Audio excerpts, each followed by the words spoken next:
महागणपतिं मनसा स्मरामि महागणपतिं మనసా స్మరామి. TR creations family అందరికీ నా హృదయపూర్వక ధన్యవాదాలు. అలాగే ఈ వారం జూలై నెలలో 19వ తారీఖు నుంచి 25వ తారీఖు వరకు కూడా ద్వాదశ రాశుల వారికి సంబంధించి రాశి ఫలాలు ఏ విధంగా ఉండబోతున్నాయి ఏంటి అనేది మనం తెలుసుకుందాం. ఈ వారం మనం ముఖ్యంగా చూసినట్టయితే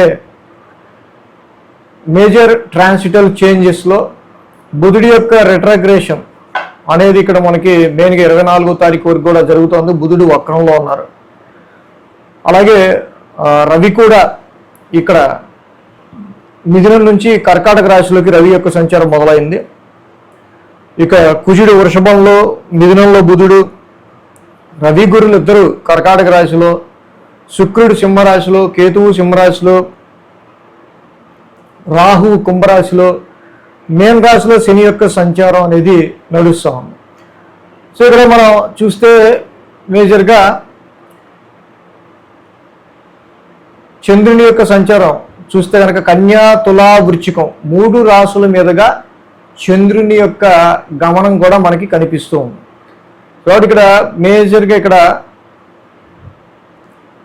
ఈ చంద్రగమనం ఆధారంగా మిగతా ద్వాదశ రాశుల గోచారం ఆధారంగా ఈ వారం ఎలా ఉండబోతుంది ఏంటి అనేది మనం ఇప్పుడు చూద్దాం.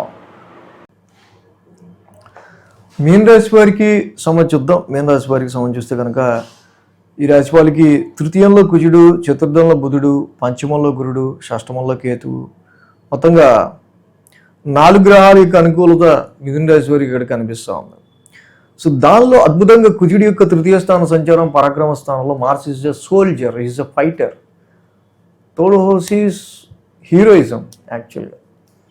సో కాబట్టి ఒక మెలిఫిక్ హౌస్లో, పాప స్థానమైన థర్డ్ హౌస్లో కుజుడు లాంటి ప్లానెట్, వెరీ గుడ్ ప్లానెట్.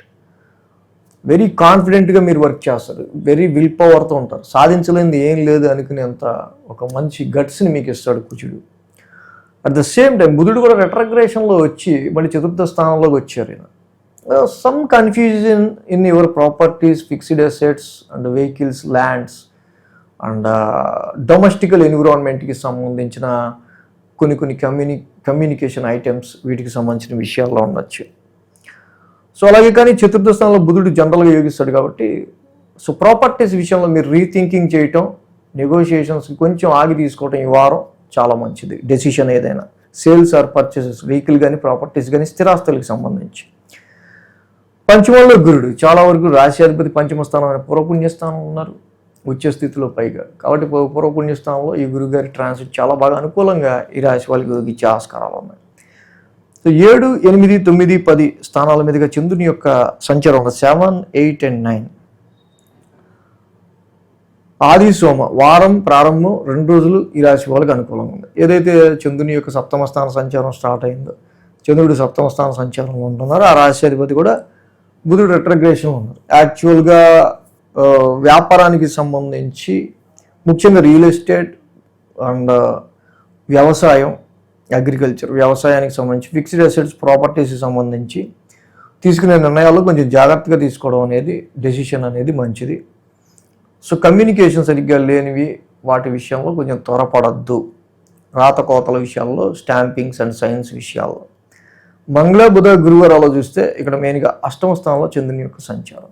అష్టమ స్థానంలో చంద్రుని యొక్క సంచారం ఎప్పుడైతే ఈ రాశి వాళ్ళకు ఉందో, మెయిన్గా చంద్రుడు అష్టమ స్థానంలో ఉంటాం. చంద్రుడు అష్టమ స్థాన సంచారంలో చాలా బాగా ఇక్కడ ఏంటంటే మంగళ, బుధ, గురువారాల్లో ఇక్కడ టెన్స్డ్ ఫీలింగ్స్ లాంటివి మెయిన్గా ఏంటంటే ఈ రాశి వాళ్ళకి సంబంధించి 8th హౌస్ యాక్చువల్లీ మనం హెల్త్ రిప్రజెంట్ చేసే హౌస్గా చెప్పుకోవడం. సో కాబట్టి ఆరోగ్యపరమైన విషయాల్లో మంగళ, బుధ, గురువారాల్లో టెన్షన్, స్ట్రెస్, స్ట్రెయిన్ కొంచెం తగ్గించుకుంటా ఉండటం అనేది. అట్ ద సేమ్ టైం ఆ రాశ్యాధిపతి శుక్రుడు కూడా కొంచెం ఇక్కడ షష్టమ స్థానంలో కేతువుతో కలిసి కంజెక్ట్ అయి ఉన్నారు. కాబట్టి ఆ 3 డేస్లో తీసుకునే డెసిషన్స్ వ్యాపార పరంగా అయినా ఈ వేటి విషయాల్లో అయినా కొంచెం జాగ్రత్తగా తీసుకోవడం మంగళ, బుధ, గురువారాల్లో చాలా మంచిది. శుక్ర శనివారాల్లో చూస్తే ఇక్కడ మనకి 9th హౌస్లో చంద్రుని యొక్క సంచారం. యాక్చువల్గా దట్ ఈజ్ నీచ స్థానం, డెబిలిటెడ్ హౌస్. సో ఇక్కడ ఏంటంటే చాలా ఎక్స్పెక్ట్ చేస్తారు, కానీ ఎక్స్పెక్ట్ చేసుకున్నంత గ్రోత్, ఎక్స్పెక్ట్ చేసుకున్నంత లక్ ఉండే ఆస్కారాల్లో మీరు ఎక్స్పెక్ట్ చేసుకున్నంత ఏదైతే వీక్లీ ప్లాన్లో మీ అవుట్పుట్ మీరు ఎక్స్పెక్ట్ చేసుకున్నంత ఉండే దానిలో కొంచెం మీ ఎక్స్పెక్టేషన్స్ ఇక్కడ రియాలిటీ కొంచెం మిస్ మ్యాచ్ ఉండే ఆస్కారాలు ఉన్నాయి. కాబట్టి ఓవర్ కాన్ఫిడెన్స్గా ఇన్వెస్ట్మెంట్స్ విషయంలోనూ, ఎక్స్పెక్టేషన్స్ విషయంలోనూ చంద్రుడు నీచులో ఉన్నాడు కాబట్టి శుక్ర శనివారాలు ఉండకుండా ఉండటం అనేది మంచిది. అది సో కాబట్టి ఈ రాశికి మెయిన్ ఏలినాటి శని ప్రభావం ఒకటి. ప్రతి శనివారం తైలాభిషేకం చేసుకోవడం శనికి. రాహు 10 స్థాన స్థితి సంచారం. కేజింపావు మినుములు, ఒక బూడిద రంగు వస్త్రం శనివారం దానం ఇవ్వటం చాలా మంచిది ఒకటి. అలాగే ఈ రాశి వాళ్ళకి మెయిన్గా మనం చూస్తే కనుక